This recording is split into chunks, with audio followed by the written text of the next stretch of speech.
วัดพระบาทอุดมรุ่งเรืองงามตา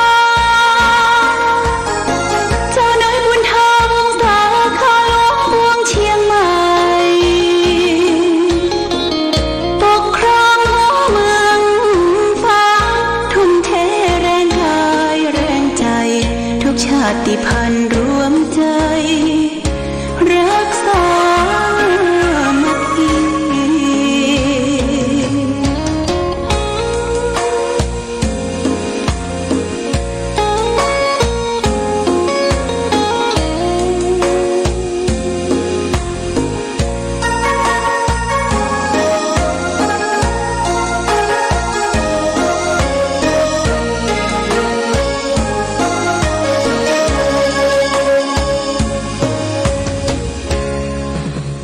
เป็นวัดร้างโบราณ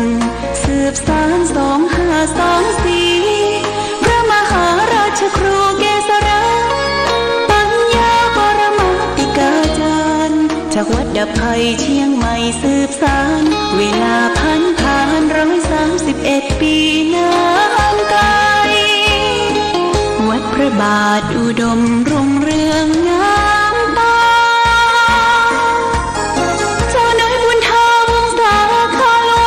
เชียงใหม่ปกครองหัวเมืองฟ้าทุ่มเทแรงกายแรงใจทุกชาติพันธุ์รวมใจรักษา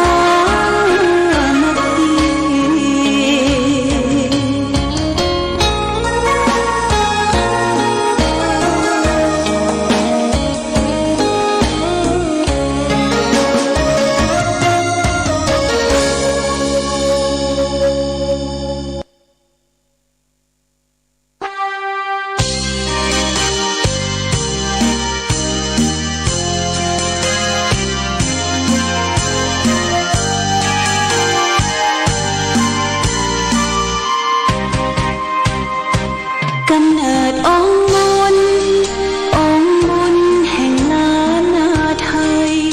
ครูบาเจ้าศรีวิชัยผู้มีจิตใจเปี่ยมล้นคุณธรรม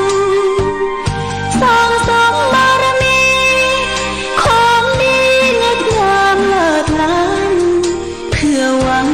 โมกข์กระทำและปรารถนาพุทธภูมิมาขอ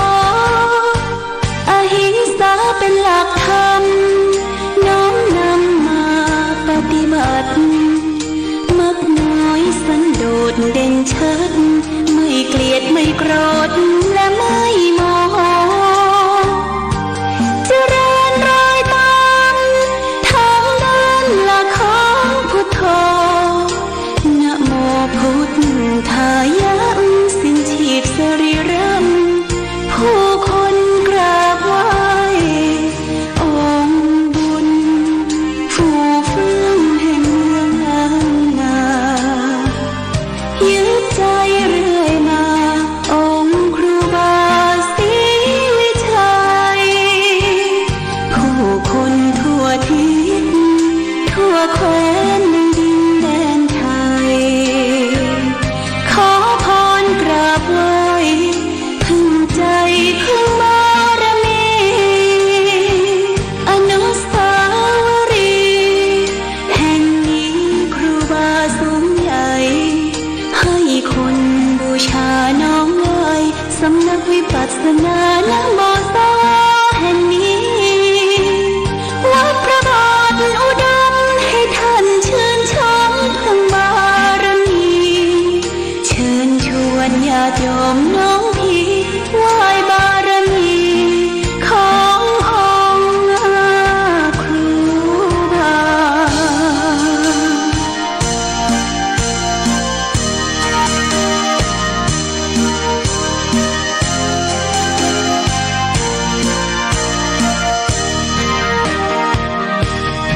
องค์บุญฟูฟื้นแห่งเมืองล้านนายึดใจเรื่อยมา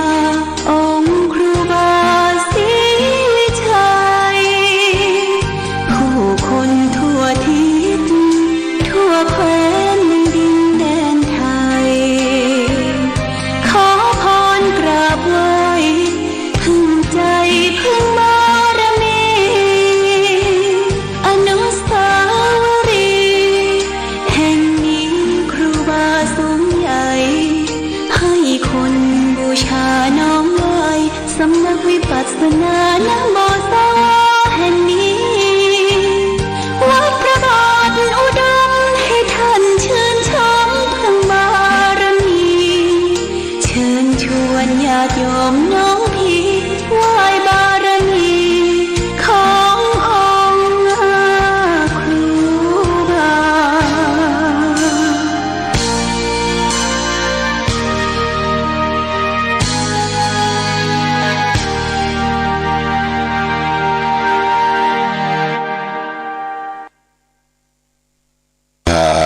สาธุชนญาติโยมท่านพุทธบริษัททั้งหลายวันนี้รายการธรรมประทีปส่องต่างก็ได้มาพบปะกับพ่อแม่พี่น้องศรัทธาญาติโยมท่านสาธุชนแห่งครั้งนิ่งวันนี้อากาศบรรยากาศก็หนาวพอสมควรบ่ฮ้อนเกินไปแล้วก็บ่หนาวเกินไปหรือคือธรรมอากาศนะเย็นสบายในตอนเจ้าญาติโยมตื่นขึ้นมาเจ้าได้ยินเสียงนกเสียงกาไก่ขันมันเป็นธรรมชาติของคนเฮาได้อยู่กับธรรมะอยู่กับธรรมชาติอย่างที่สำนักปฏิบัติธรรมวัดพระบาทอุดมหน้าบ่อสาวาญาติโยมนกเขาเนอะตื่นตั้งแต่เจ้ามันมาเกาะไก่กับลานที่เขาจะเอาเข้าไปอ้อยข้าวสารไปอ้อยพออ้อยเข้าสักกำประมาณสัก7 โมงเนี่ยญาติโยมมันก็จะพลูบินลงมาลายดินลายทรายประมาณ50-60 ตัวมันบ่ไปไหนเนอะมันอยู่ใกล้ๆเนี่ยมันว่ามันปลอดภัยแล้วพร้อมกันนั้นก็มีนกเอี้ยงก็ซอนมานกเอี้ยงดำนกเอี้ยงนี่มักจะชอบกินข้าวสุกคือข้าวเย็นเก่าจากนกเอี้ยงก็เป็นนกจอกน้อยจากนกจอกน้อยก็มีจ่อน2-3 ตัวก็มากินร่วมกันแล้วก็มีนกกำปูดนี่มันก็เสาะกินของมันคนเดียวอูดเนี่ยตามใกล้ๆหิมนกกำปูดนี่มันจังไปเสาะลักกินไข่เปิ้นไข่นก เขาพ่องไข่นกเอี้ยงพ่องเป็นหัวขโมยที่ดีนกกำปูดเนี่ยมีสัก2-3 ตัวพร้อมกันนั้นก็มีนกกาเว้าก็ห้องตั้งหม้อเจ้าหม้อแรงสิ่งทั้งหลายทั้งปวงสรรพสัตว์ทั้งหลายเนี่ยญาติโยมมันอยู่ร่วมโลกเราเป็นธรรมชาติเป็นการอยู่ทำให้ธรรมชาติเนี่ยมีความอบอุ่นแล้วก็มีความม่วนความเย็นอกเย็นใจนี่วัดวาอารามเป็นที่อยู่ที่อาศัยของสรรพสัตว์ทั้งหลายญาติโยมโดยเฉพาะอย่างยิ่งวัดที่มันเป็นป่าเป็นเขาลำเนาภัยอยู่ที่ลึกๆดึกๆเนี่ยมันจะมีสรรพสัตว์ทั้งเก่งทั้งกวางทั้งงูปิดงูเห่างูหลามงูเหลิมเนี่ยมีญาติโยมแต่มันเปิ้นบ่ได้ไปทำร้ายมันเพราะว่าสรรพสัตว์ทั้งหลายน่ะเป็นเปื้อนเกิดเปื้อนแก่เปื้อนเจ็บเปื้อนตายเดียวกันเพื่อจึงบัญญัติศีล5ไว้เพื่อเฮาอยู่ร่วมกันกับสัตว์ว่าปานาติปาตาเวรมณีสิกขาปะทังสมาติยามิคือเฮาและท่านทั้งหลายคือเว้นจากการฆ่าสัตว์ตัดชีวิตเบียดเบียนซึ่งกันและกันบอกว่าสัตว์เล็กสัตว์น้อยสัตว์ที่มีชีวิตหน่ออินทรีย์รวมมาถึงสัตว์ประเสริฐคือคนเฮาเป็นสัตว์ใหญ่ เพราะว่าคนเนี่ยฉลาดกว่าสัตว์ทั้งหลายรอบรู้ในทุกสิ่งทุกอย่างและไปนิพพานได้คือความสงบเย็นได้ก็มนุษย์คนเฮาเนี่ยแต่สัตว์เดรัจฉานทั้งหลายมันแค่ไปถึงสวรรค์ไปถึงสวรรค์ไปถึงที่สุขสงบเย็นได้เช่นเดียวกันแต่มาถึงนิพพานญาติโยมนะและก็อยู่ร่วมกันเพิ่งกับบัญญัติศีลข้อ2แห่งญาติโยมศีลข้อ2เนี่ยบ่ฮือลักเล็กขโมยน้อยยิบโชยของกันและกันอยู่กันอย่างไว้เนื้อเชื่อใจญาติโยมนะไว้เนื้อเชื่อใจนี่ก็คือของไผของมันมีกรรมสิทธิ์นะบ่ฮือโลภบ่ฮืออัมบ่ฮือเบือดบ่ฮือบังจะฮือสังคมเฮาอยู่โดยความเป็นปกติสุขอันนี้ศีลข้อที่3บัญญัติไว้อทินนาทานาเวรมณีสิกขาปะทังสมาติยามิพึงเว้นถือเอาสิ่งของที่เจ้าของบ่ได้ให้โดยอาการขโมยยิบโฉยของบุคคลอื่นสังคมบ้านสังคมเมืองสังคมทั่วไปเดือดร้อนถึงประเทศชาติบ้านเมืองก็เพราะว่าโลภอัมเบียดบังคดโกงซึ่งกันและกันเนี่ยวิ่งราวช่อฉนเอาของอื่นมาเป็นของตนเนี่ยพระพุทธเจ้าก็ว่าสังคมสุขสังคมโลกจะอยู่ได้ความเป็นปกติสุขก็จะไปเบียดเบียนลักเล็กขโมยน้อยโลภอำของคนอื่นนี่ศีลข้อที่2ข้อที่3เปิ้นบัญญัติศีลไว้ข้อที่3นั่นก็คือกาเมสุมิจฉาจาราเวรมณีสิกขาปะทังสมาติยามิพึงเว้นจากการ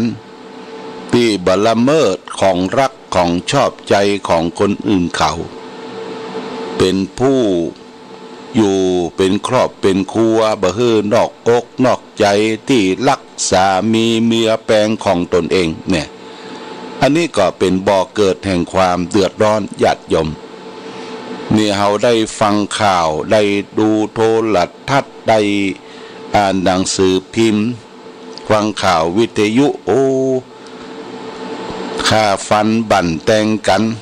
บุกหูตีตากันละหวาดละแวงซึ่งกันและกันเนี่ยญาติโยมเนี่ยมนุษย์คนเฮานี่เกิดมามันยากมันลำบากกว่าจะเป็นคนเป็นมนุษย์เนี่ยญาติโยมเฮาก็เอาจิตใจไปเป็นสัตว์เถียนะจิตใจไปเป็นสัตว์เดรัจฉานทะเลาะวิวาทข่มเหงกันเองร้ายกันอย่างเฮาทราบข่าวว่ามีตำรวจตชด.ไปทำงานภาคใต้ที่จังหวัดนครปฐมปิกมาเนี่ยญาติโยมเอาปืนมายิงเมียของตนเองแฟนของตนเองซึ่งเป็นครูนะอายุยังหนุ่มยังน้อยหวาดระแวงหาว่ามีชู้มีคบชายอื่นเนี่ยหวาดระแวงเอาปืนมายิงแล้วก็มายิงตัวเก่าตายมันเสียทุกสิ่งทุกอย่างหมดสภาพของความเป็นมนุษย์เป็นคนที่เป็นบุคคลที่ฉลาดบันึกถึงพ่อแม่ของตนเองที่ได้ชุบได้เลี้ยงได้ส่งได้ห้ามได้เฮียนได้ศึกษาเรียกว่ากำกึดกีดก้อมญาติโยมเนี่ยคือขาดหลักธรรมขาดที่ปรึกษาหลักธรรมะตัดปัญหาแบบสั้นๆบักคิดยาวบักกึดยาวบัมีขันติความอดทนทำอะไรอย่างไปก็ทำด้วยตัดสินใจด้วยตนเองเนี่ยญาติโยมนะเฮาเป็นเจ้าพุทธนับถือพระพุทธศาสนาสิ่งใดที่จะเกิดขึ้นนั้นมันมีเหตุมีปัจจัยมีปมมีดันมีเงื่อนมีงำพระพุทธเจ้าสอนให้เราแก้ไขที่ต้นเหตุไม่ใช่แก้ไขที่ปลายเหตุนะต้นเหตุก็คือสมุทัยเป็นเหตุที่ทุกข์เกิด ทุกข์คือตัวปัญหานี่ญาติโยมคือแก้ไขที่ต้นเหตุว่ามันเกิดมาจากอะไรหยังถ้าอู้จาบ่เข้ากันก็ตกลงปรงใจอย่าไปทะเลาะบอกแว้งอย่าไปมีอาหารการมะมังการทิฏฐิเข้าตนเองว่าเอาตนเองว่าไอ้ยังก็เอาตนเองว่านี่ญาติโยมนี่สำคัญคือบ่ได้มองโลกในแง่ดีถ้ามองโลกในแง่ดีเราก็จะมีความสุขอยู่โลกนี้ได้อย่างสบายอันนี้ครอบครัวเนี่ยมันเป็นทุกข์เป็นร้อนมีปัญหาถึงวันนี้เพราะเฮากิเลสมีโลภมีโกรธมีหลงนักล่ำไปบ่เข้าวัดเข้าวาบ่นำพาชีวิตคือได้ไปประพฤติปฏิบัติบ่ได้เอาคนอื่นมองที่มันทุกข์มันยากกว่าลำบากกว่าเฮานี่แหมนักญาติโยมนะแหมนักเพราะฉะนั้นก็เฮาก็ต้องอยู่ด้วยเมตตาธรรมอยู่ด้วยความรัก อยู่ด้วยความผูกพันนี่เป็นสิ่งสำคัญนี่สิ่งข้อที่3ละเมิดของรักของชอบใจคิดผิดอกผิดใจคิดออกไปจากผัวรักเมียแปลงของตนเองเนี่ยมันผิดศีลข้อ3ข้อที่4 ศีลธรรมที่เฮาศีล5เนี่ยก็คือรักษาซบปากบ่เป็นคนพูดเท็จบ่เป็นคนพูดส่อเสียดบ่เป็นคนพูดคำหยาบบ่เป็นคนที่พูดเพ้อเจ้อเลวไหลไร้สาระพระพุทธเจ้าบัญญัติศีลข้อที่4เนี่ยเพื่อให้สร้างความมั่นคงสัจจะมีความสัตย์ซื่อต่อกันคนเฮาถ้าบ่สัตย์ซื่อต่อกันมีจิตใจบิดผิวรับการบังใบตั้งหน้าก็ว่าอย่างตั้งหลังก็ว่าอย่างนี่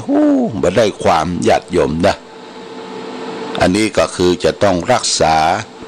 ซบปากของตนเองอย่าไปพูดที่มันเป็นความจริงหาสาระประโยชน์บ่ได้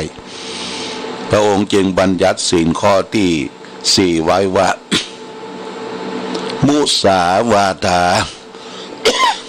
เวรมณีสิกขาปะทังสมาธิยามิพึงเว้นจากการพูดเท็จพูดที่บ่เป็นความจริงญาติโยมถ้าเราได้ไปปะไปสลนกับคนอู้ที่บ่เป็นความจริงให้อยู่ห่างๆเพราะคนนั้นบดีละส่อเสียดบดีส่อเสียดคนอื่นเป็นคนที่บดีโบราณเปิ้นก็บอกว่าเว้นหมาฮื้อปอศอกเว้นวอกฮื้อปอวาเว้นคนพาลานี่ฮื้อไก่อย่าไปคลุกคลีญาติโยมอย่าไปอู้สนทนาเอาสนุกสนานบางคนมันอู้ไปสนุกสนานบันึกถึงสภาพที่เกิดความเสียหายแก่บุคคลอื่นแก่ครอบครัวแก่สังคมแก่วัดวาอารามอู้ไปด้วยความสนุกสนานเนี่ยเป็นการพูดเท็จบางทีปั้นน้ำเป็นตัวสิ่งที่มีบ่ฮู้บ่มีก็บ่ฮู้ในญาติโยมนอปอกรรมไปโดยเปิ้นนี่ก็เฮาเป็นคนฉลาดเป็นคนฮู้เอาหลักธรรมไปประพฤติปฏิบัติเนี่ยพระพุทธเจ้าคือเว้นจากการพูดเท็จมุสาวาทาเวรมณีสิกขาปะทังสมาธิยามินี่เป็นข้อที่4เพื่อให้สงบสุขสังคมในโลกอยู่ได้ปัจจุบันศีลข้อที่5สุราเมรยะมัชฌะปมาทัฏฐาเวรมณีสิกขาปะทังสมาธิยามิศีลข้อที่5เนี่ยพึงเว้นจากการเสพสุรายาเมาอันเป็นเครื่องดองของเมาอันเป็นที่ตั้งแห่งความประมาทยุกยาบงยาบ้ายาอียาเครวมอยู่นี่หมดญาติโยมรวมอยู่ที่ข้อ5พึงเว้นจากการเสพของมึนเมาคือโทษคือตาญาติโยมได้ฟังข่าวแล้วสลดจิตใจในปัจจุบันไปทางไหนเนี่ยก็มีด่านเกิดเอาไปทางจังใหม่นี่ก็2ด่าน ด่านที่ชัยปราการนี่ก็ด่านบ้านอายแล้วก็ไปถึงเชียงดาวก็ด่านแก่งปันเต้าญาติโยมเตี้ยรถจะฝั่งไปเนี่ยทำเวลาโอ้รถเปิ่นเกิดเรื่องอย่างก็ถามว่าเกิดหายาเสพติดว่าก็แสดงว่าคนกล้าคนขายทำลายชาติเยาวชนของเฮานี่ยังมีอยู่ญาติโยมนะแต่ว่าอาตมาก็ได้เคยไปหลายประเทศญาติโยมไปประเทศที่มันเจริญอย่างประเทศอเมริกาประเทศญี่ปุ่นประเทศที่เพิ่นเจริญนะญาติโยมอย่างประเทศจีนเนี่ยเพิ่นปัจจุบันเนี่ยด่านตรวจค้นด่านต่างๆที่รถสัญจรไปมาเนี่ยเพิ่นบ่มีละเพิ่นใช้กฎหมายอย่างเคร่งครัดญาติโยมนะกฎหมายถ้าไผกล้าไผขายไผเสพเปิ้นจับเปิ้นยับนี่กฎหมายเคร่งครัดยึดทรัพย์ยึดหยังหมดนะบางทีก็ประหารชีวิตเพราะทำลายชาติบ้านเมืองเนี่ยญาติโยมทำลายชาติบ้านเมืองเนี่ยเขาไปตามถนนหนทางต่างๆนี่โอ้ถนนสะอาดสะอ้านอย่างประเทศจีนนี่ก็เคยไปหลายครั้งก่อนมาเปิ้นบ่พัฒนาบัดนี้เปิ้นพัฒนาหมดถนนหนทางดีแต่ว่าจะเข้าเมืองเปิ้นน่ะญาติโยมบ่มีด่านเปิ้นใช้ระบบการถ่ายภาพ